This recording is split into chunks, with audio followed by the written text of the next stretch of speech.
Paano palitan ang TIN number sa ating payout dito sa Facebook? Kung ikaw ang nagtatanong kung paano, ay baka naman gusto mong i-share ang aking video na ito para makatulong din sa iba. At kung interesado ka sa aking topic na ito, tapusin mo ang aking tutorial na ito hanggang dulo para maituro ko sa iyo step by step.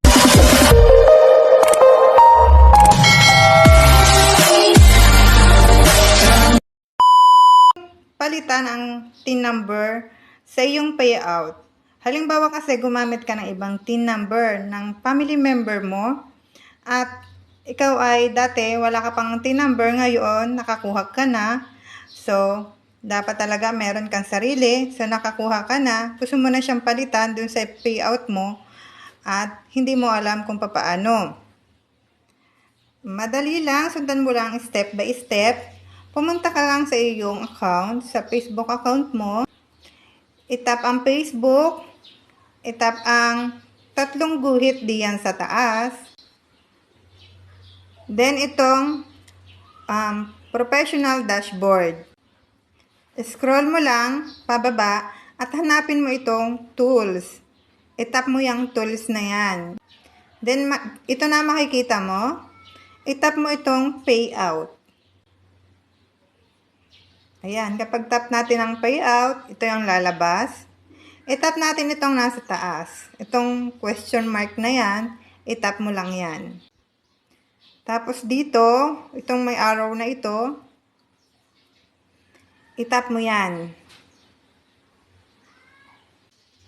Sundan nyo lang, step by step, malalaman mo din yan at mapapalitan mo din ang iyong TIN number.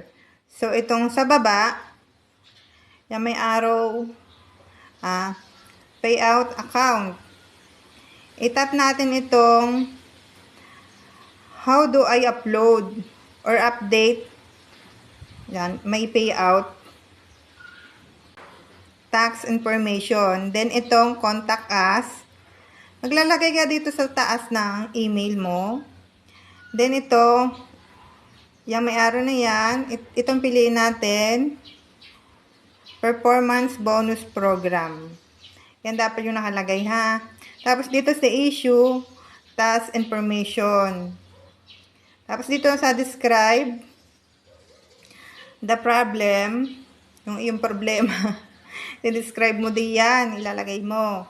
Kung ito nga, naglalagay kang ng bagong TIN number, dahil hindi sa iyo yung TIN number na nilagay mo dati. Ay, ilalagay mo din yan, i-describe mo kay Meta. So, dapat malinaw din yan yung dati mo, kung nilagay mo na hindi sa iyo, ilagay mo dyan sa description na yan. So, kapag nailagay mo na-explain mo na ng ayos kay Meta, ay dito sa baba, submit. Itap mo yan, submit na yan. Tapos ito, nakalagay diyan sa email, ay 1 to 2 business days. Mag-update sa iyong email si Meta.